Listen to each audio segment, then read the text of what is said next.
نماز کی پابندی کا اللہ نے حکم دیا، اور عورت کے لیے سب سے بڑا حکم، دیکھو عورت دو چیزوں پہ عمل کر لے، اگر کنواری ہے تو دو چیزوں پہ، شادی شدہ ہے تو تین باتوں پہ، دو چیزیں تو سب عورتوں کے لیے، ایک پردہ اور دوسرا نماز۔ عورت کا دین بہت آسان ہے، اپنے جسم کی نمائش نہ کرے۔ بڑا فساد پھیلایا آج عورتوں نے، جتنے زنا ہو رہے ہیں، جتنی طلاقیں ہو رہی ہیں، ان کے پیچھے کسی نہ کسی عورت کا ہاتھ ہوتا ہے۔ خدا کی قسم میرا خون کے آنسو روتا ہوں جب میرے پاس شادی شدہ عورتوں کے فون آتے ہیں کہ ہمارے میاں کے اتنی عورتوں سے چکر چل رہے ہیں، گھر میں بچوں کی طرف توجہ نہیں ہے، آفس میں لڑکیوں سے دوستیاں۔ تو میں کہتا ہوں یہ دوستیاں لگانے والی، لفٹ کرانے والی کون ہے؟ وہ بھی تو عورت ہے نا، عورت ہی تو ہے جو آپ کا گھر خراب کر رہی ہے۔ اس کو اللہ نے گھر میں بیٹھنے کا حکم دیا، اس کو اللہ نے کہا کہ اگر گھر سے باہر نکلنا ہے تو یدنین علیہن من جلابیبہن، اللہ فرماتے ہیں اپنے اوپر چادریں لے کے، برقعے لے کے نکلو، اپنے جسم کی نمائش مت کرو، خوشبو لگا کے گھر سے باہر نکلنا عورت کے لیے حرام۔ تو خواتین اگر آج توبہ کر لیں اور اس کا اہتمام کر لیں کہ ہم پردہ کریں گے مکمل، اور پردہ اپنے چچازاد بھائی سے بھی ہوتا ہے، دیور سے بھی ہوتا ہے، جیٹھ سے بھی ہوتا ہے۔ اسلام میں عورت کی جس سے شادی ہوتی ہے صرف وہی اس کا شوہر ہوتا ہے۔ ہندوؤں کے ہاں جس سے شادی ہوئی وہ بھی ہے اور دیور بھی ہے۔ دیور کا مطلب پتہ ہے ہندی میں کیا ہے؟ آدھا شوہر۔ یہ ڈکشنری میں دیور کا مطلب ہے، نہیں آ رہی میرا خیال ہے۔ تو ان کے ہاں دیور سے پردہ نہیں ہے۔ سکھوں کے ہاں تو ہے ہی نہیں پردہ، سکھوں کے ہاں تو باقاعدہ ہے کہ یہ شوہر یہ بھی ہے اور یہ بھی ہے۔ تو یہ بغیرتی والی زندگی پسند کرتے ہو کیا؟ ہم اس کو قبول نہیں کرتے۔ ہمارے ہاں ہے کہ یہ شوہر ہے، اس کے علاوہ کوئی بھی نہیں ہے، وہ نہیں دیکھ سکتا اس کو۔ دیور کو اجازت نہیں ہے جوان بھابھی کے سامنے بیٹھ کے گپے مارے۔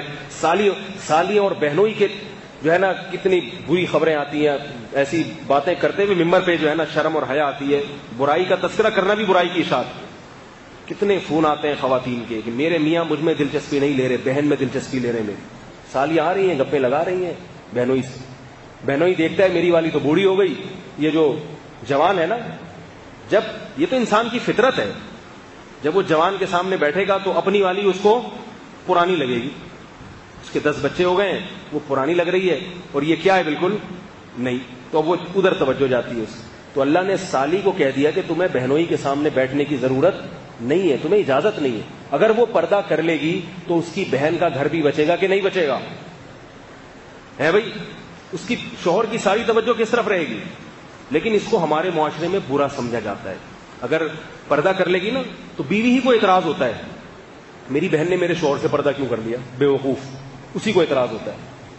او بھائی تیرے فائدے کے لیے اللہ نے اس کو حکم دیا ہے، تیرے فائدے کے لیے۔ مائیں روکتی ہیں اپنی بہوؤں کو پردہ کرنے سے، مائیں۔ اللہ نے قرآن میں کیا فرمایا؟ 2 قسم کے طبقے ہیں، کچھ تمہیں جنت کی طرف لے کر جاتے ہیں اور کچھ تمہیں جہنم کی آگ کی طرف۔ جو ماں اپنی بیٹی کو شرعی پردہ کرنے سے روک رہی ہے وہ ماں نہیں ہے، وہ اپنی بیٹی کے لیے ڈائن ہے، ڈائن۔ وہ اپنی بیٹی کو جہنم کی آگ کی دعوت دے رہی ہے۔ ساس اپنی بہو کو اگر پردے سے روک رہی ہے، ساسوں کو بڑی تکلیف ہوتی ہے کہ میری بہو جو ہے میرے دوسرے بیٹوں سے پردہ کیوں کرتی ہے۔ یہ بڑے واقعات سامنے آتے ہیں، ساس کو تکلیف ہوتی ہے میری بہو پردہ کیوں کر رہی ہے میرے دوسرے بیٹے سے۔ بھائی اللہ کا حکم ہے، بہو کے لیے اجازت نہیں ہے کہ اپنی ساس کی بات مانے۔ بعض شوہروں کو تکلیف ہو رہی ہے کہ میری بیوی میرے دوستوں سے پردہ کیوں کر رہی ہے۔ جس میں غیرت ہونی چاہیے تھی، جو پردے کی ترغیب دیتا وہی پردہ اتارنے کی ترغیب دے رہا ہے۔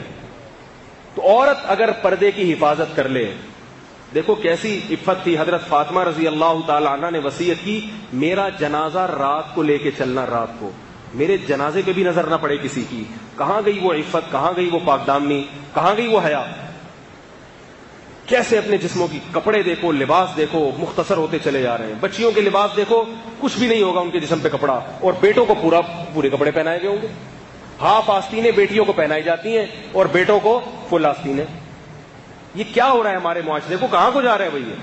ان چیزوں کو روکنے کی کوشش کریں۔ اگر ہم قرآن پر ایمان رکھتے ہیں، ہم مسلمان ہیں، حیا والے لوگ ہیں، انگریز نہیں ہیں، انگریز نہیں ہیں۔ ان کے ہاں سب حلال ہے، سب حلال ہے، درندے بن چکے ہیں وہ۔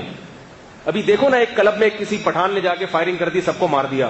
ہم جس پرست، میں نہیں کہہ رہا کہ وہ قتل کرنا جائز تھا یا اس نے صحیح کام کیا، میں یہ نہیں کہہ رہا، لیکن اس سے اس معاشرے کی گندگی کا تو پتہ چلتا ہے۔ کلب بنے ہوئے ہیں لڑکوں سے لڑکوں کی بدکاری کرنے کے لیے، تو کیا تم بھی یہ چاہتے ہو تمہارا کلچر بھی مستقبل میں ایسا ہو جائے؟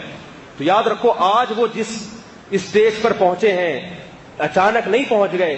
پہلے ان کا کلچر بھی ایسا بنا تھا جیسے آج ہمارا ہے, مگر ان کے بڑوں نے اس کلچر کو تبدیل کرنے کی کوشش نہیں کی. نتیجہ کیا ہوا؟ برائی ہوتے ہوتے وہاں تک پہنچ گئی ہے. اگر ہم نے اپنے گھروں پہ, اپنی بیٹیوں پہ کنٹرول کرنے کی کوشش نہیں کی, معاشرے میں کو پردہ کرانے کی کوشش نہیں کی, تو یاد رکھو ہمارا مستقبل بھی پھر ویسا ہی ہوگا.